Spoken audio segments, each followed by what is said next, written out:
Apa? Kayak anak kecil, ada apa sih? Benernya, kan Cici mau dijadiin penyanyi terkenal. Pokoknya lu percaya, dalam jangka 3 bulan pasti lu jadi orang top. Tapi gue pesen, kalau udah jadi orang top, lu kudu ingat sama si Buluk. Ya, nggak mungkin atuh kalau Cici teh bisa ngelupain Bang Buluk. Bagus. Apalagi kan Bang Buluk yang bikin Cici terkenal ya. Ci, gue mau ngomong. Tapi lu jangan marah. Seandainya nanti lu jadi orang top, gimana kalau langsung kawin sama gua? Bang Buluk mah ya wae.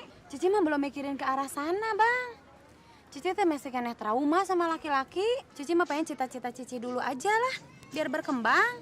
Bagus, tapi maksud gue begini, gue minta jawaban sekarang. Kalau nanti siapa tahu lu jodoh duluan atau gue duluan. Nah, kan jadi nyusahin, oke? Mendingan sekarang mau Bang Buluk anterin dulu Cici ke rumah deh. Kan nanti sore Cici mau ke Bandung. Mau pulang? Oke, mau yuk, pulang. oke. Ayo. Ayo jalan. Satu pantat. Pusat ke jendela Belanda.